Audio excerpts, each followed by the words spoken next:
सुप्रभात पिलाମାନେ आज आमे त्रिभुजर आउ एक परीक्षण पढ़िबा। परीक्षण 3 एक समद्विबाहु त्रिभुजर सर्वसम बाहुद्वयर सम्मुखीन कोणद्वय मध्यरे संपर्क निरूपण।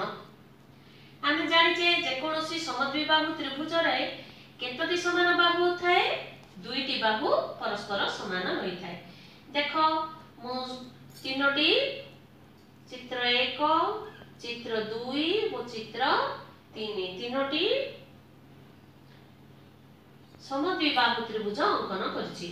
एही तीनोटी त्रिभुज रे दुईटी बाहु परस्पर समान।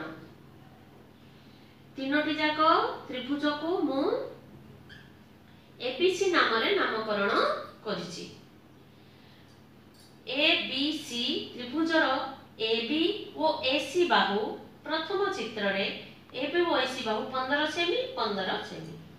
सेही परि चित्र 2 रे एबीसी त्रिभुजर एबी बाहु और एसी बाहु 10 सेमी 10 सेमी परस्पर समान। सेही परि एही एबीसी त्रिभुजर चित्र 3 रो एबी बाहु एसी बाहु 9 सेमी 9 सेमी।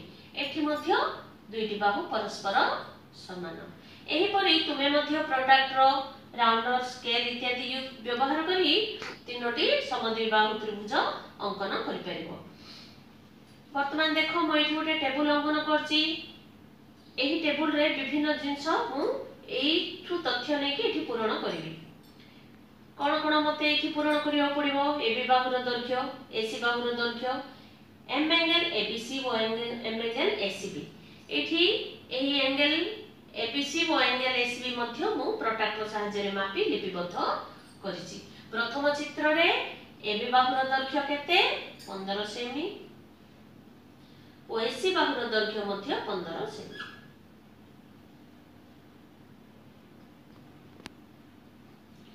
द्वितीय चित्र रे एबी बाहुर दैर्घ्य 10 सेमी एसी बाहुर दैर्घ्य मध्य 10 सेमी। तृतीय चित्र रे एबी बाहुर दैर्घ्य 9 सेमी एसी बाहुर दैर्घ्य 9 सेमी। वर्तमान हमें कोण गुडी को देखिबा। M angle ABC m angle ABC एठके 55 डिग्री प्रथम चित्र रे। एम एंगल एसीबी एटा मध्य 55 डिग्री। द्वितीय चित्र रे m angle ABC 85 degree m angle ACB 85 degree. तृतीय चित्र रे m angle ABC 60 degree m angle ACB 60 degree. कोन देखिले? एबी एसी बाहु समान। एटा तो हमें अंकन करबा समय रे नै कि अंकन करछे। कोन पाइले? एम एंगल एबीसी और एम एंगल एसीबी रो परिमाण मध्य समान होचे। आर सम्मुखीन एबी रो सम्मुखीन के? एम एंगल एसीबी। एसी रो सम्मुखीन के? एम एंगल एबीसी। ए दुई बाहु समान ते तारो रिजल्ट आमे कोन पाइले? तारो सम्मुखीन कोण गुडिकर परिमाण मध्य समान। एबी रो सम्मुखीन कोण एसी रो सम्मुखीन।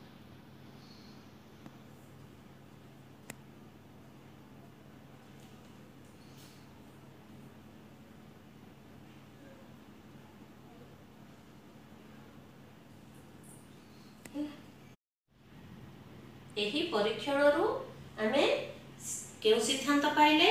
आमे सिद्धांत पाइले जे जेकोनोसी समद्विबाहु त्रिभुजर समान दैर्घ्य विशिष्ट बाहुद्वयर सम्मुखीन कोण मानकर परिमाण समान। अच्छा, थैंक यू।